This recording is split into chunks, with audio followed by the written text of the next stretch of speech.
there's been this thought process that Kevin Stefanski has been handcuffed, that Kevin Stefanski is an individual who is not at fault. Kevin Stefanski has been dealt a bad hand of cards. Kevin Stefanski needs his quarterback, and Kevin Stefanski is the guy who, you know what, we can't move from him because we're going to evaluate. We've evaluated Dylan Gabriel. We still continue to evaluate Shedeur Sanders off one Rams game. We won't look at his tape. People won't even say they want to see him. But Kevin Stefanski is the true mole in this situation because he's been here 6-7 years, and his offense is one of the worst in the league. Notice, anytime you say something about Kevin Stefanski's offense, they pivot to the players. When you cut them off at the pass and say Kevin Stefanski has said, guess what? We pick the players together. Then you make another mental gymnastic and say, I don't believe that. It's intellectually dishonest at best because you're telling me you don't believe that. You don't believe that Kevin Stefanski, when he tells you we pick players together multiple times on record, you don't believe that. But then you want everybody else to say, we also believe Kevin when he says that Shedeur Sanders isn't ready. You're talking out both sides of your face. You can't have it both ways. You're trying to protect Kevin, but at the same time, paint him out to be a victim and be powerless. But even when he says he has the power, you say, no, don't do that, Kevin. I got it for you. Let me stand and take the charge for you. It's intellectually dishonest, to be truthful, bro. And it's not, you think you're smart with it, but the bye week comes and the receipts of integrity don't care anything about that. Huh? Let's get to this. We're not letting him off the hook. In my mind, sit Shedeur right down on the sideline. Let him sit there. Because at this point, sometimes I ask myself, do I want Shedeur to play more or Kevin Stefanski to get up out of here? Let him sit there because I want Kevin to play his way and coach his way right out of town. Because just like RG3 said, the only way the Cleveland Browns are going to get better, the only way the Cleveland Browns are going to figure something out is if he is not on those sidelines. That's it. I don't even want Shedeur Sanders saving his job at this point no more. So y'all can take false credit for something. But don't take my word for it. Because what I always ask these legacy media people is, I'm watching the film. I'm watching the offense. I'm watching how offense is looking nasty. That's why we do film reviews. I see we got a couple new members. Pull up today. If you want to become a member, we watch film reviews on Wednesday. We bring people in. It ain't just me. I bring other people in to break this down. Me and Tyvus did a great, we cut that up. We showed you the highlights. It did 51,000. Shout out to you guys for watching that. But that's just the highlights, bro. That ain't even what we was doing. It's way more in depth with that. And us watching that film has brought us to the point where we understand that Kevin Stefanski is a liability. And in everything that we talk about, it's not a referendum on Dylan Gabriel or Shedeur Sanders. It's a referendum on Kevin Stefanski and the fact that they let this Ivy League dude skate around and get pass after pass after pass. But I ain't the only one seeing it. Tenure here, what we heard, and courtesy by the Dogs, the Cleveland Browns podcast. Shout out to Jake Burns. He's breaking it down, and well, you saw him again. Make sure you'll go check out this independent media. Make sure y'all go check that out. Let me take this down. I want you to get the full effect. Watch how he describes this offense. Watch how he describes the offense. Not emotion, not what you think about Kevin Stefanski's beard, not what you think that what hand he's been dealt, not what you think about in your head if Shedeur would be better or not, or if it's the receivers. Watch when we get down to the nitty gritty. We don't play narratives and touch over something. Watch what he said about the offense, and I've been saying this for weeks, months, years. And he just now came around. I was the first to the party on the dance floor. For the first few years of Kevin's tenure here, what we heard and what we believed and what we saw on the field was that his offense was, and I think you might have talked to us about this a couple of years ago, kind of more designed to take the pressure off the quarterback, mask some of the quarterback's flaws, put him in a position to be successful with the way the offense functions around him. So they don't get to that anymore, Josh. They don't get to it. They don't get to play action that matters. That's what exactly. Their opportunity for a quarterback to find easy answers. Dom DeMarco, again, don't take my word for it. I'm just a little old Mac defensive tackle. There's no easy options. There's no quick fixes. It's unimaginative. And I'm glad he got animated with it because once again, we talking about tropes and narratives. Kevin wants to run his offense. He don't have an offense. When you watch that tape, you can't even tell what they're trying to accomplish. There's no rhyme or reason why people play. There's no rhyme or reason why the routes look like that. The spacing is bad. The creativity is terrible. It's just all around hot garbage. And yet we sit up here on these airwaves talking about whether it's Dillon Gabriel or Shedeur Sanders. Listen, I keep Dillon Gabriel over Kevin Stefanski. If you say, give me Dillon Gabriel, Kevin, bye, Kevin, bye. And your golfing buddies can't save you. They can't. They don't get clout over here unless they buy a membership. Drop a bomb on this and bring it back. You know, for the first few years of Kevin's tenure here, what we heard and what we believed and what we saw on the field was that his offense was, and I think you might have talked to us about this a couple of years ago, kind of more designed to take the pressure off the quarterback, mask some of the quarterback's flaws, put him in a position to be successful with the, you know, the way the offense functions around him. So they don't get to that anymore, Josh. They don't get to it. They don't get to play action that matters. That's what. Exactly. There's very little opportunity for a quarterback to find easy answers within what they're doing, because a lot of the West Coast staples that he likes to run are very common, and defenses feel very comfortable defending them. And he doesn't have a way to devise up quick answers that make the quarterback's life really easy. So, like, consistently, here and there they will, but not consistently. And the run game that build into your play action, their ability to make their run and pass reflect one another is moot. They don't get to that stuff. They don't get to bootlegs the way they used to. And for reasons I don't understand. I think it's a failure of Kevin's ability to take what he did in Minnesota for 18 months as the offensive coordinator and then apply it then to Cleveland, which he did. Kevin's ability to adapt from what he did in Minnesota with the Kubiak structure to what he did his first year and second year in Cleveland. And then the NFL has evolved. Yes. They all defend it now. Every team has seen a variation of it, heavy variations of it. Most teams have cycled through a coach who uses it. And if they haven't, they've at least seen it extensively in the NFL. These receipts is devastating. They are devastating because what it shows is the difference between people who are watching the film in the game and people who are up there just talking. It's difference between people that understand that the concepts are dated, that defenses are all over it, but the people who aren't watching it, not putting the work in, they don't understand it. They think they could just surface level say it's the receivers. Yeah, tell me, you've been watching. Tell me you haven't been watching. That's the part we can't miss. The part we cannot miss in this whole thing. You got to keep your eye on the ball. Do not be easily distracted by all of the eye candy and the tricks and mental gymnastics, because they're going to give you that. That's going to happen. It's been happening since the beginning of the time. They're going to make you feel like they're going to try to trigger you. They're going to try to get you, oh, yeah, I'm not going to play him. Kevin's really not going to play him. No. Be still. Be calm and just wait. It's the best thing in the world that has ever happened is the fact that Shedeur Sanders isn't playing at this point, because they can't hold on for long enough. I fully expect when Kevin Stefanski is stripped of his duties, they'll let Tommy Rees call the plays, because he's always looking for a scapegoat. He did the same thing last year with Ken Dorsey. When it looked like he didn't have Deshaun Watson and Jameis Winston was the backup, instead of coaching Jameis Winston like he told him he would coach him, and that's why Jameis signed here, he folded and bounced. Here, give it to Ken Dorsey so he could use Ken Dorsey as a scapegoat. Go ahead. Go out there. Keep showing us why. Keep showing us why that Dillon Gabriel is your guy, that you said that why you believe in him. Keep showing us. And you could try to you could do backroom text all you want. It ain't gonna help you out. It's not gonna help you out, bro. Because the play on the field will get unattainable. And I'm cool with it. All that scripted, nasty, stale playbook stuff. When I said it was high school, shout out to Jake. He said it in a more articulate way, but I just don't have no time for it sometimes. I get a little angry.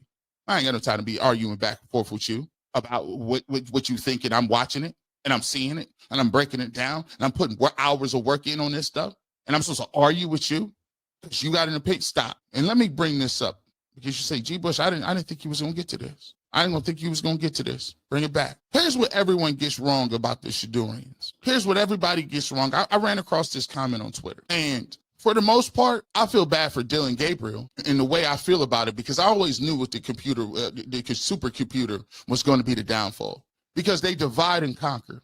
The second that they drafted Shedeur Sanders, they was going to make whoever ahead of them they was going to make him a myth. They was going to place all of these accolades on him, all of this stuff on him. just to juxtapose the difference between him and Shedeur Sanders. Everybody knows on a skill set, based on skill set, that Shedeur Sanders has always and always probably will be better than Dillon Gabriel. It's not been debatable. When you ask them who has more talent, nobody, even the guys that hate on Shedeur Sanders or don't think he's good and he ain't ready, nobody has ever, if you ask them point blank period, here's how you know they know the truth. They'll never say, yes, I believe straight up Dillon Gabriel is better than Shedeur Sanders. They'll say some variation of, well, I think, you got to give Dillon Gabriel a chance. And I think that Dillon Gabriel has some strong suits. And I believe that the Cleveland Browns feel that he's better than Shedeur Sanders. And I'm asking you, nobody will say that. But when they give you all that praise and they give you all these unfair accolades and they put all these attributes on you and then you got to go live up to those attributes, all it's going to end up doing is it's going to make you look crazy.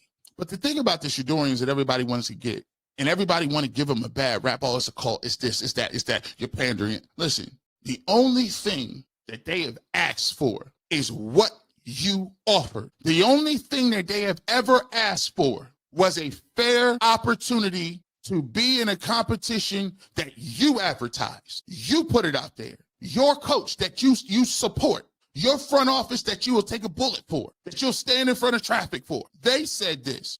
They were the ones who said it was a competition. And then when they took you for face value, that you were honorable, that you were a man of your own word, that you would have some integrity about it, you pulled the bait and switch.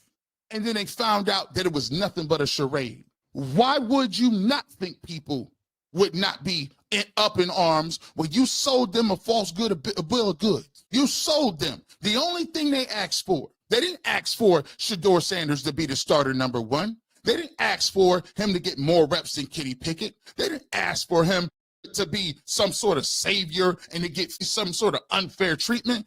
All they asked for was a fair opportunity to prove yourself. And you and Pat, the people in Cleveland, has been disingenuous at best when it comes to even embracing the idea. Ever since they said, oh, it's something in the interview or there's reason he fell. How is it that the dude is on your team and you are running around trying to figure out what some other op is telling you about a dude that's on your team?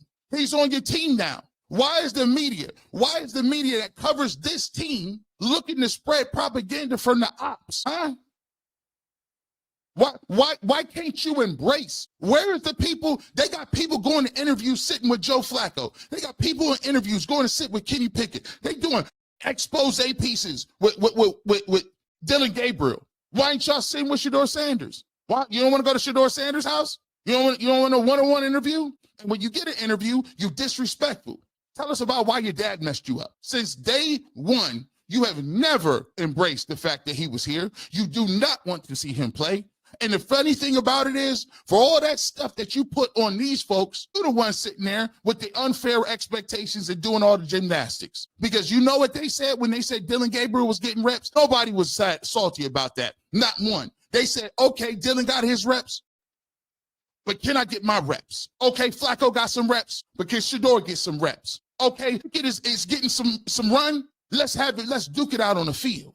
Let's see who the best man is. Let's see mano a mano, pass by pass, throw by throw, who the best man is. But you people, the people that wear the Cleveland Browns colors, the people that I sit here and watch this stuff with, you didn't want no parts of that. Every single turn it was he's a 5th round pick. Every single move it was he ain't worthy. He ain't this. He ain't. And he's still not getting no reps and still not playing. All they asked for is what you sold them on. So don't come up in here talking about like you smarter than somebody, trying to paint a picture where it's both sidesism. It ain't. One person was mentioned as a 1st round pick and got dropped to the 5th round by rumors and unsubstantiated conversations. He got pranked on that. He got pranked from another NFL's team's coach, and somehow they get his number.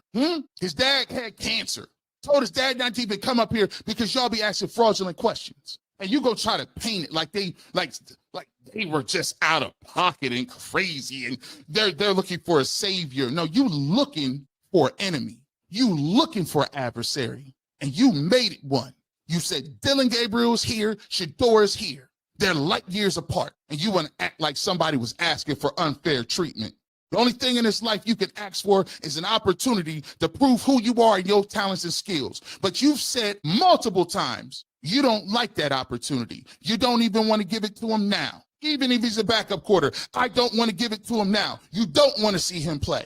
So here's what we're going to do. We don't care what you say. I don't care to ask you questions because I know you're compromised. I know you don't know what you're talking about. You don't care to know what you're talking about because unlike some people, there's a lot of people who will be tough to know.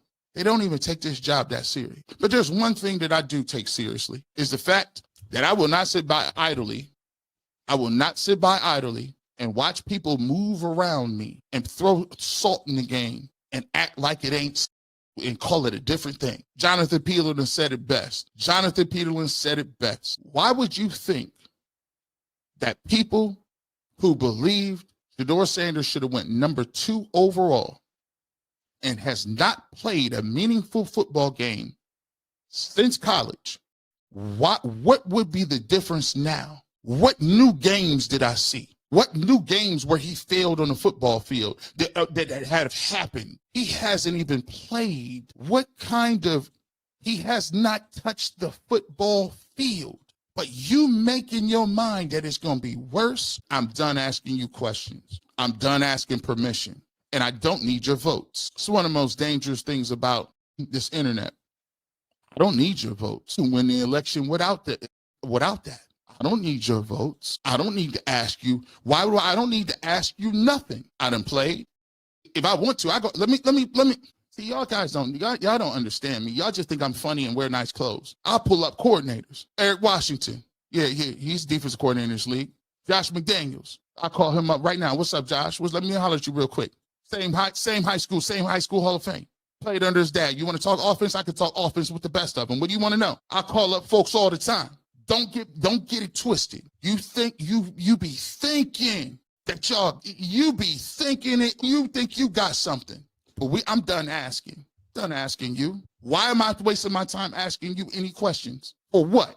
So you could tell me what Kevin Stefanski told you to say in a text message? Oops, see, this is the problem, G. Bush. What? Damn, that's nice. But I know this is Saturday. It's a little too early for this, but here's what I will say. What y'all got to understand is there's going to be a segment of the population that ain't ever going to like Shedeur. Stop auditioning for him. I'm not clicking on that. I ain't doing that. I ain't listening to that. Your troll effort don't work. Troll in silence. Troll in the dark. I ain't got no time for it, bro. Because I'm not going to be sitting here wasting my time talking to you about something and you disingenuous about the situation. You're going to say you ain't never seen a dude play, but somehow it's going to be 10 times worse. You done lost your mind. I'm sorry. Bye. Child, please. You might want to go get some of these other dudes. You might want to figure it out. You get that off over there. You get that off over there. By the way, this has been a PSA provided by the Receipts of Integrity. They may not like what you say.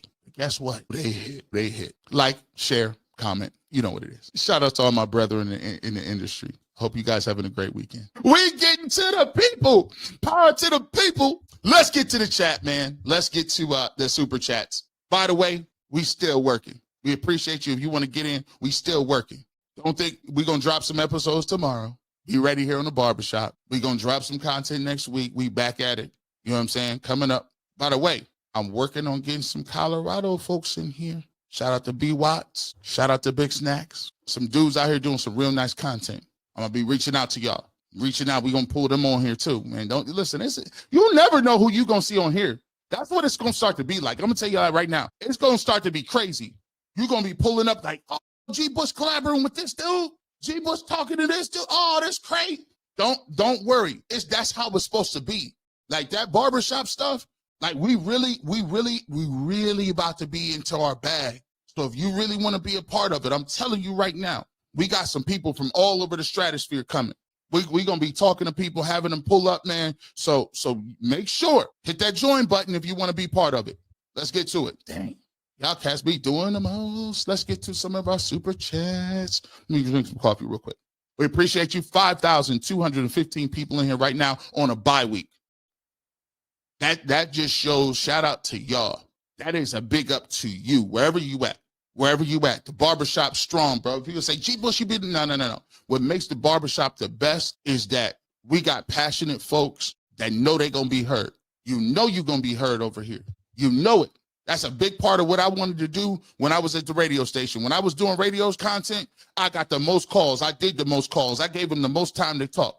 Because the barbershop, what's good about the barbershop is even if you disagree with me, how many people, hey, you can't, hey, I don't care who in the chat, you can't point to me one person that I said I done blocked and kicked out. Where they at? I don't block people on Twitter. I don't block people, period. You can't say if you disagree with me over here, I block people. Nah, we got the biggest platform in terms of giving people a voice. That's what we do over here. And you don't got to agree with me all the time. Formulate your opinion and bring the receipts like I bring them. And that's what we respect. Men lie, women lie, the receipts.